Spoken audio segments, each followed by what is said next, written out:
زندارو سب سے پیشتر ہمارے آقا نامدار امام الزمان مالک دو جہان نور خدا بن برحق نور مولانا شاہ کریم الحسینی حاضر امام کے مبارک نام پہ صلوات پڑھیے۔ اللہم صلی علی محمد و آلہ۔ زندارو کچھ عرصے پہلے میں نے آپ کے سامنے ایک واعظ کیا تھا جو ایک کتاب پر مبنی تھا، ڈاکٹر دیپک چوپڑا کی کتاب 7 اسپریچول لاز آف سکسیس، یعنی کامیابی کے 7 روحانی اصول پہ میں نے آپ کے سامنے بات کی تھی۔ آج میں ایک اور کتاب کے حوالے سے آپ کے سامنے بات کرنا چاہتا ہوں، اور اس کا جو عنوان ہے وہ روحانی بیداری ہے۔ ہم اپنے وجود کے اندر روحانی تبدیلی اور روحانی چینج کس طریقے سے لا سکتے ہیں، اس کے بارے میں کچھ باتیں ہیں جو آج میں آپ کے سامنے پیش کروں گا۔ اس کتاب کے جو رائٹر ہیں وہ ڈاکٹر وین ڈبلیو ڈائر، ان کی بہت سی کتابیں ہیں۔ وین ڈبلیو ڈائر ایک مشہور رائٹر ہیں، اور اتفاق سے ڈاکٹر دیپک چوپڑا کے ساتھ ہی بہت سے کانفرنسز اور ٹاکس یہ اٹینڈ کرتے ہیں اور لیکچر دیتے ہیں۔ ان کی جس کتاب پر آج میں بات کروں گا وہ کتاب ہے کہ you will see it when you believe it. جب آپ اس پر ایمان رکھیں گے تو آپ کو یہ نظر آئے گا۔ عام طور پہ لوگ کہتے ہیں کہ you will believe it when you see it, کہ جب آپ دیکھیں گے تو آپ کو یقین آئے گا۔ یہ کہتا ہے کہ جب آپ یقین رکھیں گے تو آپ کو نظر آئے گا۔ اس کی کچھ کتابیں ہیں جن میں your erroneous zones, sky is the limit, pulling your own strings, یہ ساری جو کتابیں اس کی ہے وہ ہمارے سوچ سے، ہماری تھنکنگ کے ساتھ، ہمارے خیالات کے ساتھ تعلق رکھتے ہیں۔ اور آج جو بھی بات ہم کریں گے، چونکہ جب بھی ہم روحانیت کی بات کرتے ہیں، روحانی چینج، روحانی تبدیلی یا ٹرانسفارمیشن جسے کہتے ہیں، ہم اپنے وجود میں یہ جو ہمارا وجود ہے، ہمارا جسم ہے، یہ فارم ہے، صورت ہے، ظاہر ہے۔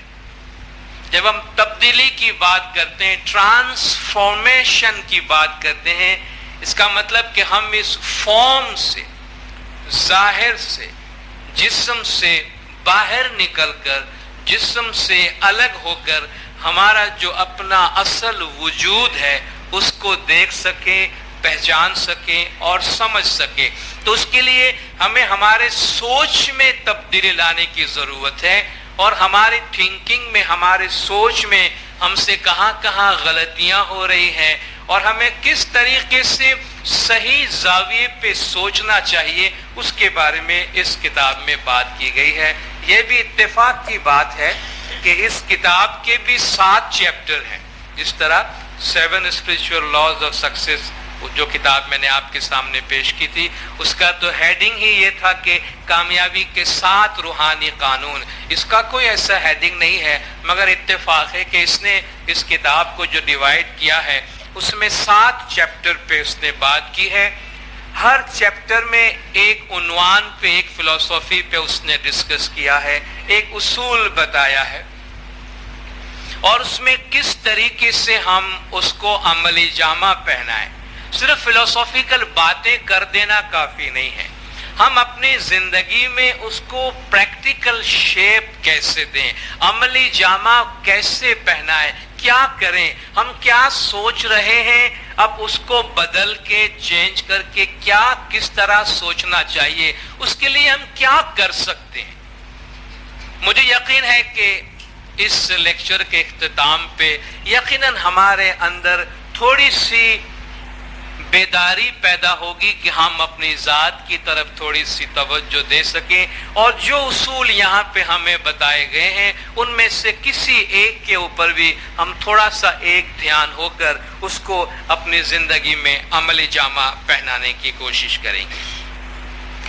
ہم سب جانتے ہیں کہ ہماری جو اصل ہے، ہمارے وجود کی جو بنیاد ہے وہ روح ہے، نہ کہ جسم۔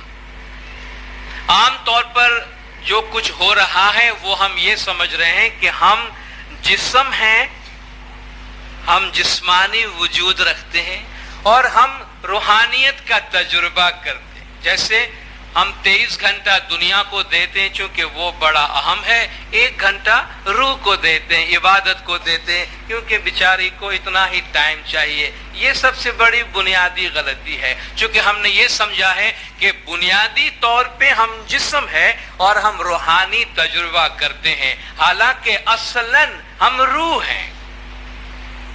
ہمارا جو اصلی وجود ہے، ہماری جو 99% جو ہماری دنیا ہے، جو ہماری زندگی ہے، وہ باطنی ہے، وہ روحانی ہے، اور 1% ہے جو یہاں کی ہے، دنیا کی ہے. اگر یہ خیال ہم اپنے اندر اجاگر کر سکے کہ سب سے پہلے تو لوگ پوچھتے ہیں میں کون ہوں، میں کیا ہوں، اگر ہم یہ فرق کر سکے کہ کیا ہم بنیادی طور پر جسم ہے، ہماری اصل جسم ہے یا روح ہے، اور اگر اس کا سوال ہم جواب دے سکے کہ بنیادی طور پہ ہم روح ہیں نہ کہ جسم، کیونکہ جسم ہمیں ملا ہے، جسم ختم ہو جائے گا، اس جسم کے ملنے سے پہلے بھی ہم تھے، اس جسم کے ختم ہونے کے بعد بھی ہم رہیں گے. تو پتہ چلا کہ ہماری جو اصل ہے وہ روح ہے.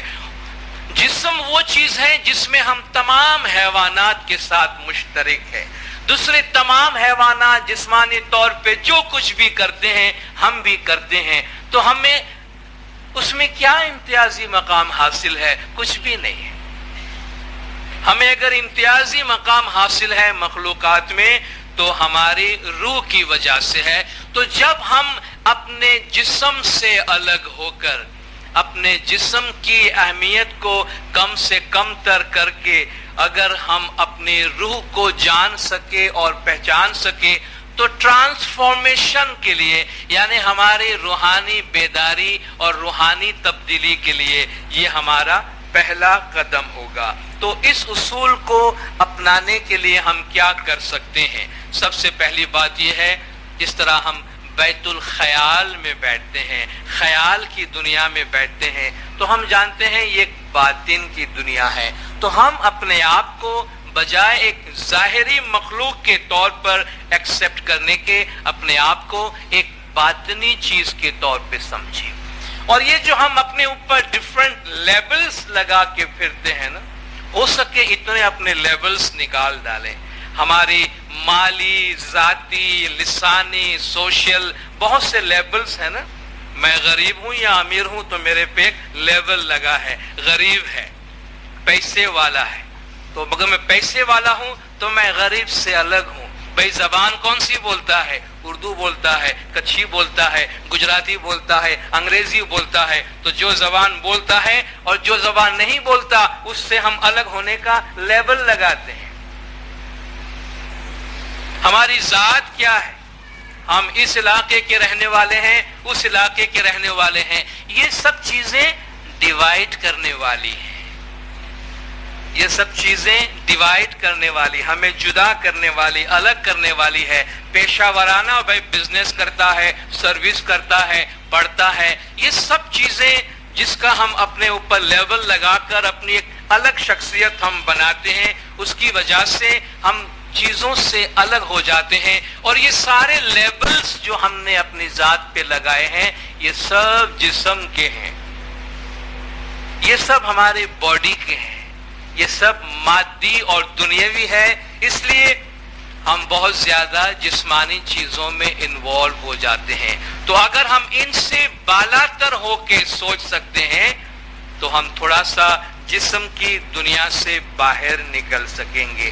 جہاں تک ممکن ہو، جس طرح دیپک چوپڑا نے بھی کہا تھا، یہ بھی کہتا ہے میڈیٹیشن کی پریکٹس کریں.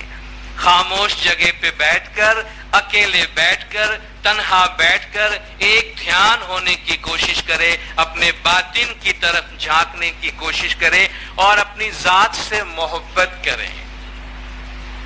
اپنی ذات سے محبت کریں. اس کا مطلب یہ نہیں کہ ساری دنیا سے نفرت کریں، ساری دنیا سے محبت کریں، لیکن اپنی ذات کی قدر کریں. ہم میں سے ہر ایک خدا کی نور کا ذرہ ہے. ہم میں سے ہر ایک روح ہے اور یونیک ہے اپنی جگہ پر. اس لیے اپنی اس یونیکنیس کو ایکسپٹ کرے اور اپنی ذات کی جو قدر و قیمت ہے اس کو پہچانے اور خامخواہ اپنی ذات کو پنش نہ کرے. اپنی ذات سے بھی کہیں کوئی غلطی ہو جائے تو اپنے آپ کو بھی معاف کرنا سیکھیں اور اپنی ذات کے ساتھ اچھے تعلقات بنانے کی کوشش کریں. جو دوسرا اس کا اصول ہے وہ ہے خیالات. یہ کہتا ہے تھاٹس، سوچ. جس طرح پہلے میں نے عرض کی کہ ہمارے وجود کی بنیاد باطن پر ہے. اگر ہمارا وجود باطنی ہے تو جو خیالات کی دنیا ہے وہ باطنی دنیا ہے. تو ہمارے جتنے بھی کام ہم انجام دیتے ہیں ان سب کے تعلق ہمارے ذہن سے ہے، ہمارے خیالات سے ہے. ہمارے جیسے خیالات ہوں گے ویسے ہمارے اعمال ہوں گے. ہماری جو باڈی ہے، ہمارا جو جسم ہے وہ ہمارے خیالات کو فالو کرتا ہے. ہمارے خیالات جس طریقے سے ہم کو ڈکٹیٹ کرتے ہیں اس طرح ہمارا باڈی رسپونڈ کرتا ہے. کہتے ہیں you are what you think. آپ وہ ہیں جو آپ سمجھتے ہیں. ایک بہت ہی تندرست اور مضبوط انسان اگر ذہنی طور پر اپنے آپ کو کمزور سمجھتا ہے تو اس کا جسم کبھی بھی اسٹرانگ نہیں ہوگا. ہم کہتے ہیں یہ احساس کمتری کا شکار ہے، یہ نروسنس کا شکار ہے، اس کے اندر یہ فلان جذبات ہے. اس کا تعلق اس کی باڈی سے نہیں ہے. ہم نروس دماغ میں ہوتے ہیں، کانپتے ہاتھ پیر ہیں ہمارے. کیوں؟ ہمارے تھاٹس کو ہمارا جسم فالو کرتا ہے. اگر ہم نے کہہ دیا کہ یہ کام میں نہیں کر سکتا تو آپ کا جسم کبھی نہیں کرے گا، کیونکہ وہ تھاٹس کو فالو کرتا ہے، خیالات کو فالو کرتا ہے. اگر میرے خیال نے کہا کہ میں یہ کام کر سکتا ہوں تو میرا جسم اس کو فالو کرے گا. اس لیے کہتے ہیں کہ جو بھی ہمارے خیالات ہیں اس کو اگر ہم بہتر بنا سکیں، اور یہ ساری ایکسرسائز جو ہے وہ خیالات کی ہے، تھاٹس کی ہے، تھنکنگ کی ہے. ہم دکھی بھی ہوتے ہیں اپنے خیالات کی وجہ سے، سکھی بھی ہوتے ہیں اپنے خیالات کی وجہ سے، جس کا ذکر آگے چل کر آئے گا. تو ہم کس طریقے سے اپنے خیالات کو بہتر بنا سکے جس سے ہمارا ظاہر وجود ہمارے ساتھ دے سکے. وہ کہتا ہے اس میں سب سے اہم چیز جو ہے وہ تصورات ہے، ویژولائزیشن. آپ اپنے آپ کو جس طرح تصور کریں گے آپ ویسے بنیں گے. اگر ذہنی طور پہ ہم مفلس ہوں گے، اگر ہمارے ذہن میں ہمارے خیالات غربت سے بھرے ہوئے ہیں تو ہمارے گھر میں امیری کبھی نہیں آئے گی، ہماری زندگی میں امیری کبھی نہیں آئے گی. کہتے ہیں کہ انسان دل کا بادشاہ ہوتا ہے، مال کا بادشاہ نہیں ہوتا. اگر ایک آدمی کے پاس کروڑوں روپے ہیں پھر بھی وہ اگر یہ سمجھتا ہے کہ اس کے پاس انف نہیں ہے، اسے اور چاہیے، تو وہ تو غریب ہے. حالانکہ مال بہت ہے، تھاٹس میں کنگال ہے. تھاٹس میں غریب ہونے کی وجہ سے یہ اس کی امارت، اس کی امیری اس سے کوئی کام نہیں آ رہی. ایک آدمی کے پاس تھوڑا ہے جسے ہم سنتوش کہتے ہیں، قناعت کہتے ہیں، برکت کہتے ہیں. تھوڑا ہے مگر وہ کہتا ہے کہ مجھے کسی چیز کی ضرورت نہیں ہے، تو وہ امیر ہے. وہ امیر اپنے خیالات میں ہے، اپنے مال و دولت میں نہیں ہے. تو اپنے خیالات کو امپروو کرنا، درست کرنا ضروری ہے. تو 3-4 قسم کے وہ سٹیجز بتاتا ہے اس میں کہ your actions come from your images.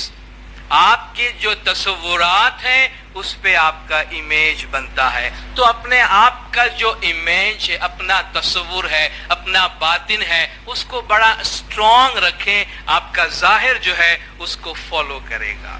دوسری بات وہ کہتا ہے کہ جس چیز کا بھی آپ تصور کرتے ہیں وہ موجود ہوتی ہے کائنات میں. سائنس نے اتنے قوانین ایجاد کیے ہیں کہ ساری دنیا کا نقشہ بدل دیا ہے، لیکن اس میں کوئی بھی چیز نئی بنائی نہیں ہے. سائنٹسٹ نے اصول معلوم کیے ہیں. یہ نہیں کہ یہ چیز سائنس نے بنائی ہے.